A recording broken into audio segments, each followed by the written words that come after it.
Guys பேபிஸ்க்கு powder போடக்கூடாதுன்னு எல்லா டாக்டர்ஸும் சொல்றாங்க. அப்ப எதுக்கு பேபிக்குன்னு தனியா பவுடர்ஸ் தயாரிக்கிறாங்க? கன்ஃபியூஸா இருக்குல்ல? கன்ஃபியூஸ் ஆகாதீங்க. அதை பத்தி இந்த வீடியோல பார்க்கலாம். கைஸ் பேபி பவுடரை எதுக்காக யூஸ் பண்ணுவாங்கன்னு சொன்னா கண்டிப்பா நீங்க யாருமே நம்ப மாட்டீங்க.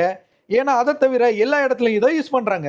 ஆக்சுவலி பேபி பவுடர்ஸை எங்க யூஸ் பண்ணணும்னா டைப்பர் ஏரியால தான். அண்ட் பேபி பவுடரும் மெயினா தயாரிக்கிறது இதுக்காக தான். அண்ட் நம்ம ஊர்ல மட்டும்தான் டிக்கில போடுறத போய் ஃபேஸ்லையும் பாடிலையும் போட்டு காமெடி பண்ணுவாங்க. ஆக்சுவலி பவுடர் டைப்பர் ஏரியால இருக்கிற ஈரப்பதத்தை உறிஞ்சி ட்ரையா வச்சுக்கிறதுக்காகவும் டைப்பர் ஃபிரிக்ஷனால பேபியோட ஸ்கின்ல புண்ணு வராம இருக்கிறதுக்காகவும் தான் இதை யூஸ் பண்ணுவாங்க. அதனால இது மாதிரி பவுடர்ஸை பாடிலையும் மெயினா ஃபேஸ்லையும் யூஸ் பண்ணவே கூடாது. ஏன்னா இது டால்கோசிஸ், நிமோனியா மாதிரி பேபியோட உயிருக்கு ஆபத்தான நோய்களை ஏற்படுத்திடும். ஸோ கைஸ், உங்களுக்கு தெரிஞ்சவங்க பேபிக்கு ஃபேஸ்ல பவுடர் போட்டா இந்த வீடியோவை அவங்களுக்கு ஷேர் பண்ணிட்டு சொல்லுங்க, பேபி பவுடர் ஃபேஸ்ல போடக்கூடாது, பேபியோட டிக்கில போடணும்னு. அண்ட் முக்கியமா பேபிஸ் பவுடர் வாங்குறப்ப ஆஸ்பெட்டாஸ் ஃப்ரீன்னு மென்ஷன் பண்ணியிருக்கிறத பார்த்து வாங்கிக்கோங்க. So that's it guys. இது மாதிரி யூஸ்ஃபுல்லான மெடிக்கல் ரிலேட்டட் வீடியோஸ் பார்க்கறதுக்கு மறக்காம என்னோட பேஜை ஃபாலோ பண்ணிக்கோங்க. அண்ட் தேங்க்யூ ஃபார் வாட்சிங் மை வீடியோஸ்.